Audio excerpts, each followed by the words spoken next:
Hey everyone, welcome back to Supreme by Sarah Pearl. I am your host, Sarah Pearl, and I'm so excited to talk to you all today. Before I get into it, though, I do want to take care of a couple of things. Whatever podcast platform you are listening to this on, make sure you hit the subscribe button. So you could be on Apple Podcasts, it could be Google Podcasts, Spotify, whatever it may be, Amazon Prime, like whatever it is, make sure you click the subscribe button so that you do not miss any of the podcast episodes that I release. Secondly, I want to introduce myself to the new listeners here. Thank you for choosing Supreme by Sarah Pearl. I hope that it serves as a valuable resource to you. Supreme by Sarah Pearl is absolutely dedicated to helping you along your personal development journey by sharing my personal story with you as I'm going through these experiences and shining some insight and my perspective on those situations. And hopefully that will serve as a valuable resource to you and you can learn something from it. Because I really believe that sometimes we can isolate ourselves, especially as adults, and think that we're the only one going through certain things.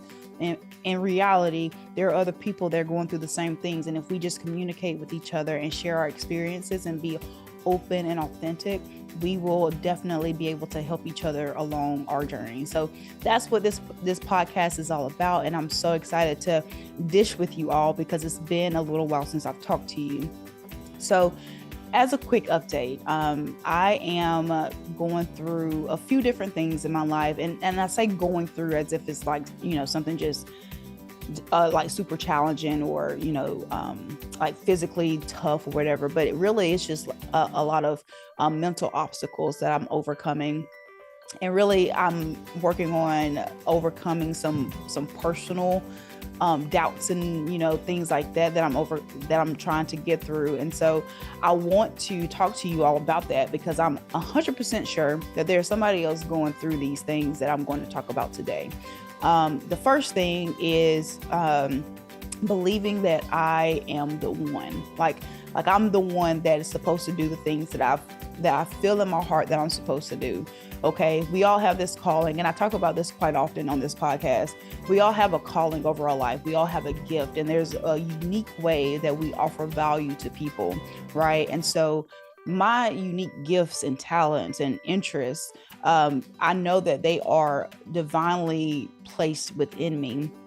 And so I've recently been on this journey, like actively pursuing those things so that I can be in alignment with the things God has called me to do, so I can make God proud. I know God is not God is not about, you earning your way into his heart, whatever. I know that that's not the case. But I do want to live up to all the things that he has called me to be. And so I've had this urge and this kick in the butt to pursue the things and to act on the gifts and the talents that he's put it in me.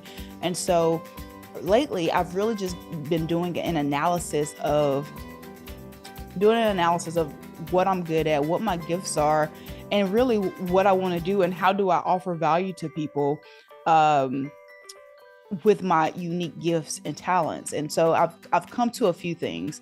But that's not the point of this podcast. My point is, like, as I've come to these things, I've found myself being a little bit afraid to actually go out and tackle them, in fear that I may not make it. I may not succeed in the things that I actually really want to do. And so that's something that I've been battling with, is like, am I qualified to do the things that I feel that God has called me to do? And so I journal quite a bit. I journal every day, or rather I try to journal every day. It may be like every other day that I actually journal. But in that journaling process, I'm honest with myself, and I'm like, hey, I feel like I can't do this. I feel like I can't add value to people the way that I want to, or that people won't listen to me, or things like that. So that's a constant, that's something that I'm honest with myself about in my journaling process. And when I'm journaling about it, the thing is, as I'm writing, I begin to realize how much of a lie that it actually is.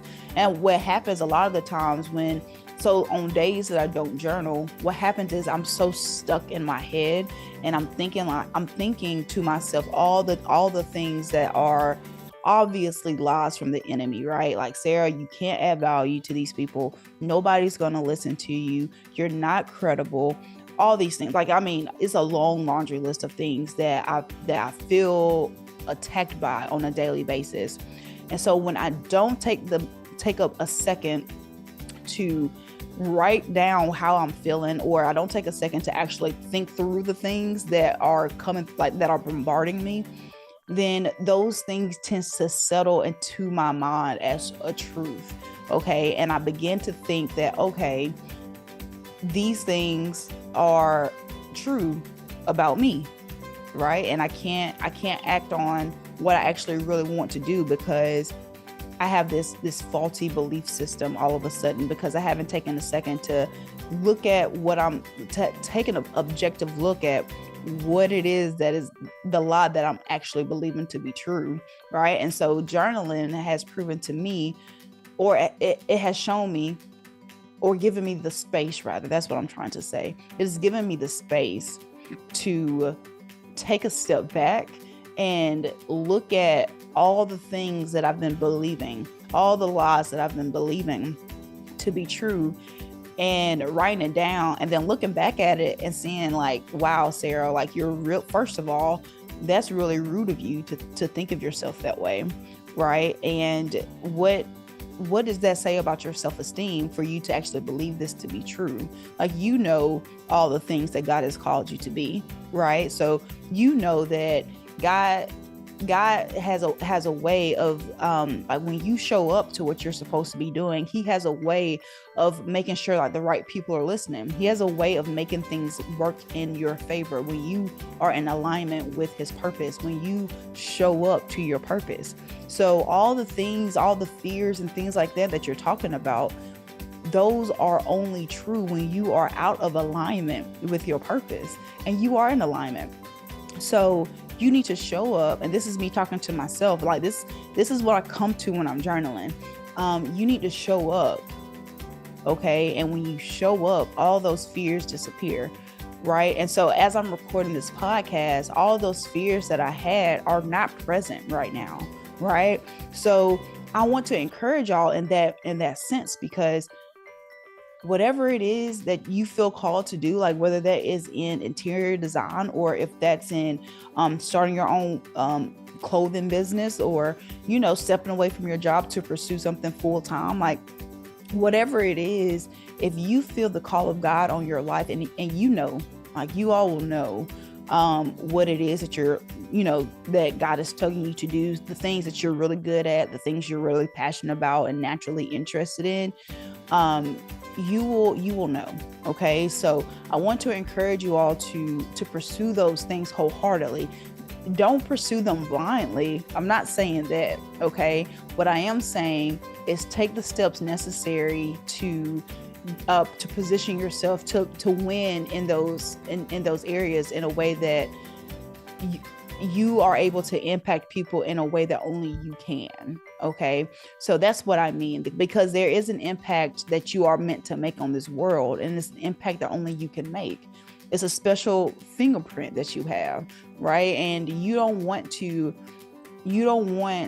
someone to miss out on a word or on a service or whatever it is, a product that you have that could change their life, all because you believed a lie about yourself. Okay. So I'm speaking to myself as I say that, right? Because it's been, like I said, it's been a real struggle overcoming it. But the thing is, the most important thing is, the way that I overcome it is to just show up. Like, do it anyway, right? Like, you're afraid and you have these different fears and these different beliefs about yourself that are lies, but show up anyway.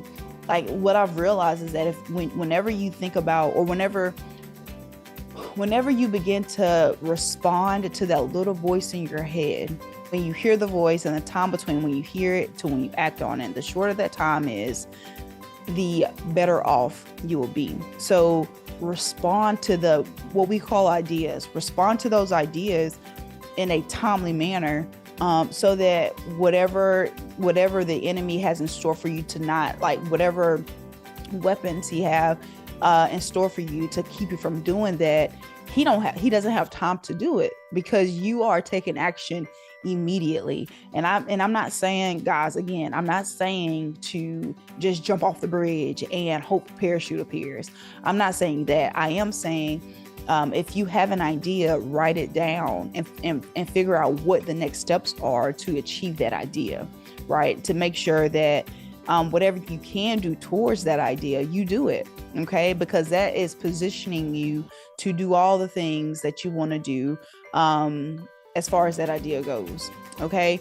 So that's something that I have been encouraging myself on recently, and hopefully someone can resonate with that. Hopefully that's not just me, because y'all, it's definitely been a journey, and it's so important for y'all to, like, for us to surround ourselves with people that can affirm us in that sense. You want to keep good company, everyone, okay? Because when you are having moments of self-doubt and disbelief, and you don't know the things that you felt like you wanted to do, you don't know if you're the one to do it, then it's important to have people around you that know who you are genuinely, authentically, right? And people that are in your corner cheering you on. Thankfully, I have a group of people that, that motivate me and remind me who the heck I am, right? They remind me of my track record in life. And that's something that is vital to overcoming all these fears and lies and disbelief and self-doubts about yourself. Okay, it's important to surround yourself with people who genuinely have your best interest at heart. And that is actually a good segue into something else that I've been working on, or a big piece of my life recently, is building relationships in my adult life. Okay, like building relationships. Thankfully, I'm not in the dating pool as an adult. I'm happily married. But still, building friendships with people as an adult is hard, because everyone's pursuing, something different. Like everyone's going in different directions, whether that be working like a traditional 9-to-5, or that be building your own business, or you got kids, or you're recently married, and all these things. Like, your lives tend to like go in different directions, right? And you still want to maintain a close-knit relationship with people, and build relationships with people that like a circle of people that value you as a person, right? And what I'm beginning to realize is that there's levels to friendships. Okay, like there's different types of friendships. All right. And what I've noticed is that sometimes we get upset with people. Like there's people that we're probably upset with because we expected them to act on a certain level of friendship that our foundation is not at. What I've realized is that we sometimes expect a response from friends. Someone who's on a different level of friendship, we're expecting a higher level response, when in reality our relationship with certain people, the foundation's not even there to expect what we expect from certain people. Okay. And that is something that you have to admit and be willing to be honest with yourself about who is at what tier of friendship in your life. Different tiers of friendships, okay, doesn't mean that each one doesn't have there's lesser value there, right? It just means that there's different friends offer different things. Different friends you communicate with at different times or under different circumstances, right? And so the reason that this is something big for me is because it's something that I just recently realized. I have two of my best friends who I talk to regularly. Okay. And it may just be like us joking about something or us catching up or sending a prayer request or something like that. But I have two friends that I have been building a relationship with for almost a decade. Okay. And I remember when I was younger, I always wanted like a long-term friendship. I've always wanted a friendship from like when we were in diapers together, and, you know, growing up together and, you know, being adults together and having kids together and all these things. But I always struggled with like figuring out how to maintain a strong friendship. And I, especially like friendships with females, I've never struggled with female friendships necessarily, but it was always hard for me to like sometimes be open with them, to share my life with someone, right? And it was just hard for me to do that for some reason. I was a very secretive person. I like to keep to myself, and I would, you know, you can tell me your life stories and I can, you know, be a soundboard for that, but it was always hard for me to actually do that to my other friends, like to actually do that with people, you know what I mean? So, but the issue was like, now that I'm, you know, in my 30s and I do have some solid friendships in my life, what I've realized is that the issue was that I didn't trust a lot of the people that I was building relationships with.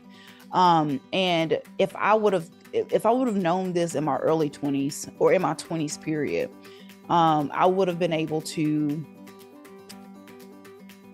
accurately identify the people that I wanted to build long-term relationships with. Because here's the thing, a lot of the times, like I said, we're holding grudges towards people that didn't show up for us, but in reality, they weren't at a certain tier of friendship that we felt they should be. But in reality, their actions show that like they're not willing to go beyond this tier, right? So if you're trying to build a relationship with someone by spending time with them, or you know, you're inviting them to certain things, like whatever the case may be, and they're just not showing up, then okay, then you need to figure out that doesn't mean that you're not friends with that person. Just to be clear, it just means that that your expectations for this friendship need to be reset, and you need to identify what it is that they even want to do. Like, do you have better conversations with them when y'all talking about business? Do y'all have, you know, do they tend to not show up for certain things, but when you reach out to them about something else, like whether if you reach out to them about business, you know, they're responding, they're showing up, whatever, but when it's something personal, they're not really responding. Well, guess what? That's a tier of friendship that you need to understand. Okay. And you will build a relationship based off the things that y'all have in common, based off a similar interest. That's what a friendship is. And so what happens is you expect this person to be there for you when you call them about personal issues, or to be there for you when you need like mental support, like whatever. But that's not the foundation friendship that y'all have. That's not the tier. That's not the level of friendship that y'all have at all. Right. So to save you the mental strain and the mental, pain, because honestly, you're hurt sometimes when your expectations aren't met by that person. Instead of doing that, like, you have to realize what position they're in your life, right? And you have to be honest about it, and you know, to only reach out to this person about business. And then if y'all start talking about other things in that conversation, fantastic, y'all continue building a relationship, but don't put them in a position to where they're going to let you down, right? So I used to, I wanted friendship so bad that I would sometimes force myself to wear my heart on my sleeve with people, and it wasn't coming off natural. And I didn't really feel good about sharing my like some of the stories that I had with people and with certain people in my life. But I can tell you this now, with the foundational friendships that I have, like two of my best friends, I will readily tell them what I'm going through, and they will lift me up. Okay. They will inspire me. They will tell me something that they're going through that's similar and how they got through it. Those are the friendships where I can wear my heart on my sleeve with. And the mistake is thinking that every friendship is that level of friendship, and it's not. And so me and that circle, those two girls, we are, or women rather, when we are, when we are communicating with each other and hanging out with each other and, whatever, when we're doing all these things together, there's a certain expectation that we have. Like if we call, we expect them to answer, right? When we're going through a life change, we have this expectation. It's kind of like a social contract. We just have an understanding of what we expect from each other in life situations. But if you're expecting that from someone who you only talk business with, that is totally unfair, right? So that's something that I've realized over the past several months, is just understanding where people are in your life and not being offended of where they are. Stop forcing friendships. And I'm talking to myself because that's the experience that I had. Stop trying to force things, especially friendships, and build the things that you already have. So what I would suggest, and what I had to do, was do an analysis of the people in my life, and make sure that I wasn't expecting something from them that we didn't have a foundation for. Okay. And people that, you may have a grudge against because they didn't show up for, they didn't show up for you when you called them or whatever. Well, you need to think well, do we have that level of friendship? Is that where we are as friends? Right. Because you're sitting here mad at somebody when in reality you shouldn't be expecting that. You shouldn't put them in a position. Like if someone has a likelihood, or they're not reliable enough to show up to something, why are you inviting them to something? Why? You're putting yourself in a position to be let down again and to be angry again, right? So I'm not saying you shouldn't like that person. I'm saying you should create boundaries in your life and identify where you are in certain friendships to where you're not let down. Okay. That's so important because it'll save you so much mental energy, and healing that you don't have to go through, because you now understand who's who in your life and what to expect from them. Like for my siblings, for instance, I love them and I talk to them probably multiple times a week.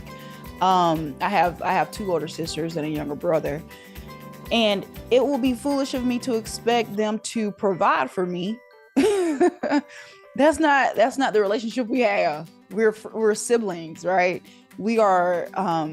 I expect them to love me and to support me, and to we can be open and vulnerable with each other and joke with and all these things, but to expect them to give me money, to pay my bills and stuff like that. That's that. And I'm sure most of you can agree with that is unreasonable. But we're doing that in friendships. We're doing that with people that are not blood. Okay. You don't expect your siblings to be your parent. Right. And what I'm saying is you don't expect someone that is, I don't know, someone that is at a certain tier in your life that is not a best friend, or someone who is identified themselves as a core person in your life. You don't expect that friendship to be a core person in your life. You don't expect them to do the same things that person does, or that those people do. And that's what I'm trying to get at. It will save you so much heartache. I promise. When you actually go through those levels or go through the people in your life, figure out what it is that y'all have a common ground on, what it is that y'all connect on, and y'all connect there. That's where you meet people, and not putting pressure on them by applying unfair expectations. Okay. Knowing that that's not where your friendship is.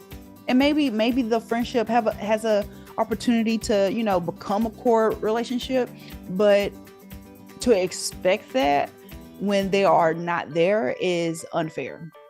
Okay. So relationships are key in life in general. And when you master it, it'll be a beautiful thing. And what I've also realized, like I've come in contact with people women in general, who have a strained relationship with their sisters or with their mom, with other girls, whatever the case may be. They don't have successful relationships in that aspect, like with women close to them, with their grandparents, with their aunties, like whatever. They don't have close relationships with them. And what I found is that people that have that strain in women, other female to female relationships, then it's hard for them to have like female to female friendships.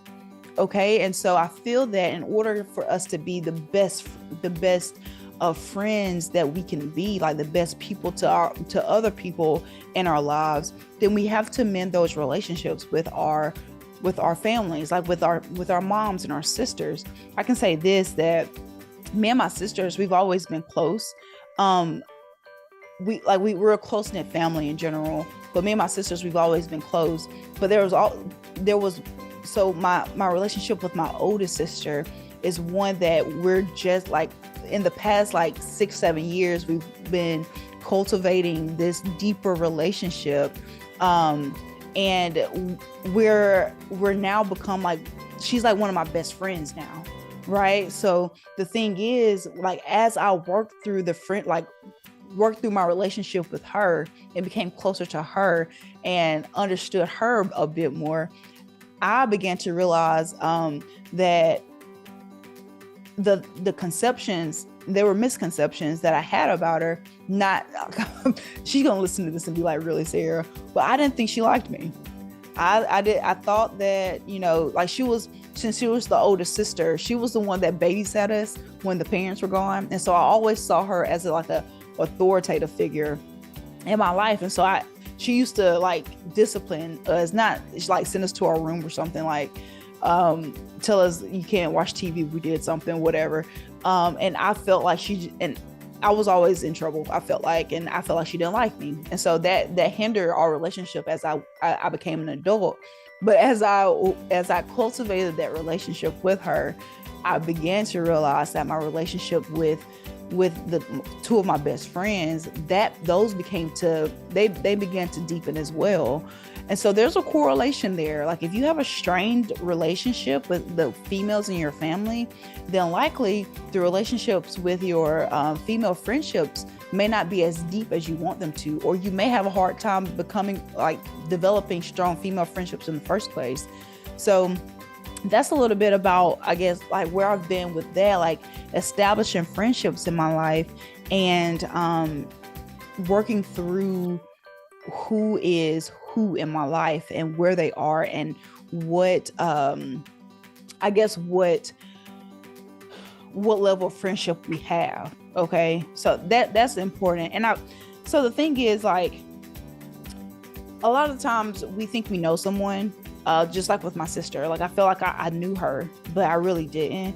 And I feel like a lot of the times we operate with a faulty belief system in general. And that belief system controls our life. It controls everything we do. And if we do not identify the faulty belief systems that we have in our life, then we'll forever live a life less than what we were called to live. So I realized, and let me back up a little bit. This came to be, like, this is something that I've been working through recently, because I've realized that sometimes someone will say something, okay, like they'll say a word, and I'll interpret it in a way that I know to be true. But the thing is, the way that what that person said was meant in a totally different way. Like, there's words in the English language that hold a lot of weight, but a lot of the times it's so overused that we don't actually know the meaning of the word anymore. It's like masculinity or something like credibility, something as simple as those words. We use them so much in life in social media, and they get watered down. And after a while, the words begin to mean something totally different. When someone says it, you can say it to two different people, and each person understands it to be two different things, right? So we have to, I say that because if we're working with words that mean something to us, but it's not the actual definition, just imagine if you are believing something about yourself that is not true. And so when someone says like something to you, and you can't receive the trueness of it because you have a faulty belief system. I'm guilty of this. That's why I'm even talking about it. Okay. I've had to work through so many things that I thought were true that are not. And the way that you work through your belief system, and like the way that you work through it, is to challenge it. Like you have to begin to ask questions, like, and not to take things for face value. Right. So because you respond to certain things a certain way doesn't make it right necessarily. Right. It doesn't make it right. So you have to be willing to challenge your own belief systems. Okay. Instead of going on Facebook, right, and commenting under somebody's post that you don't believe in, ask yourself, is there some truth in this? Is there some truth in what someone from an opposing viewpoint says? And that requires an open mind. That requires you to lower your ego a little bit and understand that you don't know everything, right? That's the process of of doing an analysis of your belief system, because there's several things in your life that you believe to be true that are not. Let's be clear. There's a lot of things that you believe to be true that are not, because that is true for me, and I know that is true for you. It is uncomfortable to say, like, dang, I was wrong on that, and I thought this was true, but it actually turns out that there's a whole perspective on this that I didn't take into consideration. Challenging your belief system, you guys, will progress you in life. What it does is it allows you to act on like certain things in a way that you couldn't before. Okay. For instance, if you're living life thinking that working out is boring and it just is painful and it's not fun. Okay. If that's your belief system, and that's all you believe, then you likely will never get into a healthy habit of going to the gym or working out and doing some daily exercise. That if that's your belief system, then you physically, like mentally, you will not be able to do the things you need to do in order to maintain a healthy lifestyle physically. Right. And so you challenging that belief system will allow you to explore certain exercises and workout regimens that may actually work for you. Some things that are fun, things that are that, you know, I don't know if you can get around the painful part because that's the nature of working out. But what you will find is that it's satisfying, right? And that it grows you into like who you want to be, and it helps you get towards your goals. So what I'm saying is, like, you being able to challenge your belief system in a way that moves you forward, then you'll become more confident in decision making in general. I've had to go through that in the past few months myself, and I can honestly tell you that it has been both uncomfortable and satisfying. Because I'm open to I'm open to seeing I'm open to seeing different perspectives, and I understand that I don't know everything. I understand that there's certain things in life that I have experienced and that I may be jaded against. Right? I may have an opposing view about something because I had a negative experience in it. but that experience was a one-off, or that experience is not the that there's possibly another experience available to me if I tried it again, right? And so we have to be flexible and fluid in life in that sense. Otherwise we'll get stuck. Otherwise we'll get stuck in a job that we don't like, or we'll get stuck in a relationship that is not fulfilling to us, or we'll just, we'll just be stagnant forever. And nobody wants that. Nobody wants to be stagnant. I am not convinced that anyone wants to be where they are forever. I feel that you want to grow and you want to see new things, experience life in a new way. I believe that for everyone is true. I believe that's true for everyone. I truly do. And another thing that I've been working through, and this, I may wrap it up with this just because I feel like I can go on forever. Another thing is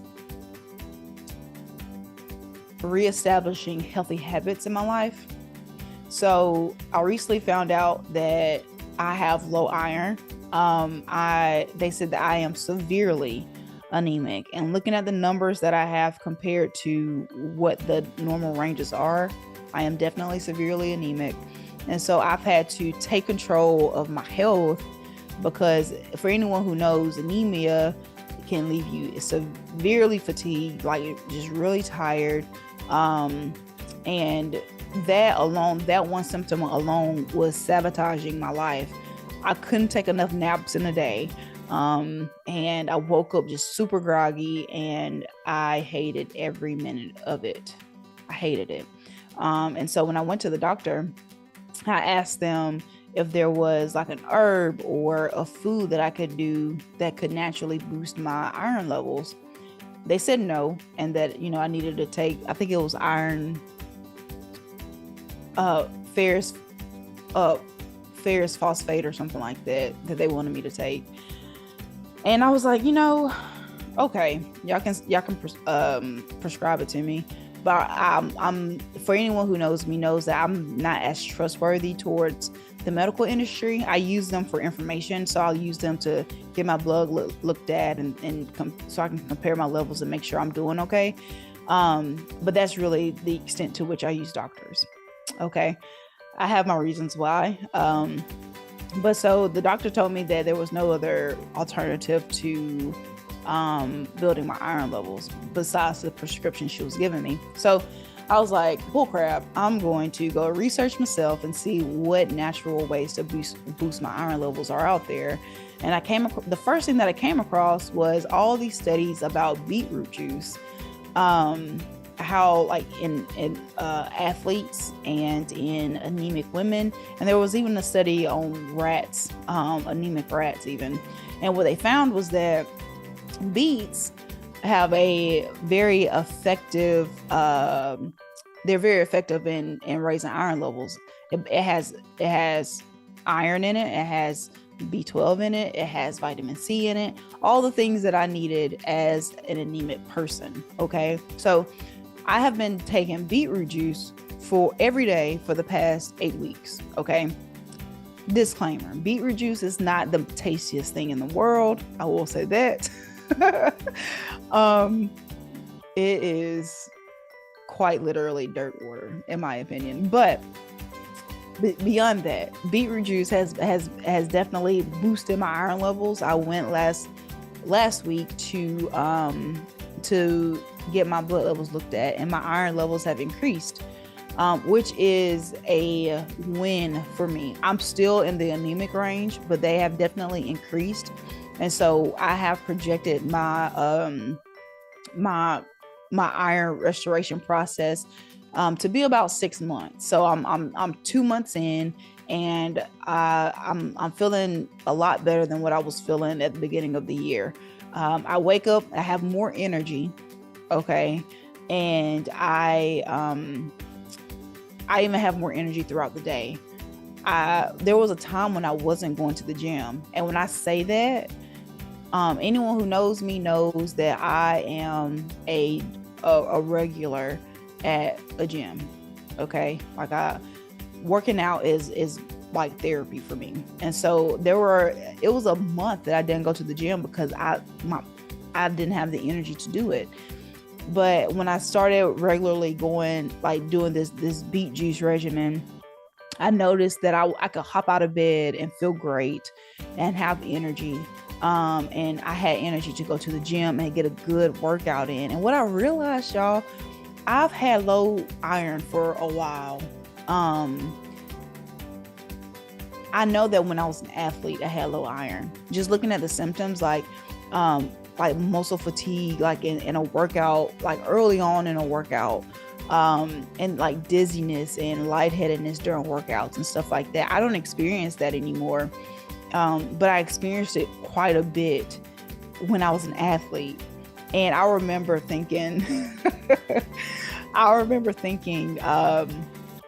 like when I was getting lightheaded and things like that, I would just have to believe that just trust that my legs are still there and keep moving. Because otherwise I felt like I would pass out. And so, that was a normal thing for me. Like I really would feel lightheaded quite a bit during workouts. And just push through it like a G. But that's not normal. And so I feel like I've had low iron for quite a while, and I didn't know until I was 30, which is crazy, until I'm severely anemic. And I eat plant-based meals as well. So doctors, when I say that to doctors, they're like, oh, you're plant-based? Like, oh, that's why, meats have all the iron and, all the things you need in it. And so that's another topic. Okay. That I hate saying that to doctors because they automatically think I'm malnourished. But anywho, so I have been reestablishing healthy habits in my life. But what I want to convey to y'all is that the things that you feel are normal in your life, I felt that lightheadedness and dizziness and tired grogginess and fatigue was normal. That became a normal thing in my life. You have to think about, you have to be willing to look at that and say, oh, that's not normal. Okay. And take control of your health. There could be hormones out of balance. There could be, your blood levels could be out of balance. And when you figure out what it is like going on internally, you will be able to first of all, remedy the problem. Okay. You may need to take a daily vitamin. There may be something, there may be a certain mineral that you need to take to restore certain levels of your blood or whatever. When you get your internal body back in alignment, you will operate at the utmost efficiency that you probably haven't experienced in a long time. I can say that for myself. That is true for myself. My motivation and drive was gone because I felt so tired. Okay. So when you take your health back, okay, and you start eating right and working out and getting regular checkups to see, make sure everything's normal, then you will be able to live a life that's effective and efficient and it's productive. Okay. But if your hormones and your blood and all of that is out of whack, there's no way for you to do that. It affects the way you think, right? There's a guy that I follow, Yaki. He always says that your gut is your first brain. Okay. So what you eat determines how you're going to feel. So when you feel the itis and you feel tired and all that, after you eat a meal, then chances are that meal isn't what you need to eat to be productive in life, right? Like you need to eat something that's more life-giving, that gives you energy and vitality, right? So that's a concept that I've taken with me for a while now, that your gut is your first brain. And I can talk a little bit about that later on, but I just wanted to talk to y'all about that because you may not be feeling great. You may be feeling tired and you may be feeling like a lack of motivation and you're trying to chug your way through it, but it feels like you're walking in mud. There's a likelihood that something's out of whack internally. And I say that to my Black women and Black people in general, because we historically don't go to the doctor as much. But we definitely need to start using doctors as a way to get information so that we can be everything that we're called to be. Okay. And like I said, the way that I use doctors isn't necessarily like there to get a diagnosis. I'm there to see what my blood, like what information they have for me, what are they seeing? And then they can say whatever they need to say about like whatever I have. But I'm pro take health in your hand, into your own hands. And if there's a way for you to for you to turn your health around with the way you eat and your daily lifestyle, do that. Do that. Because a doctor will be quick to prescribe you medicine that will cover up the symptoms, but it's not healing the problem. And you want the problem to be healed more so than the symptoms to go away. I promise you that. But yeah, that's really, I guess I'll end it on that note. I look forward to talking to you guys again soon though. And I love you guys. Let me know if y'all have any questions.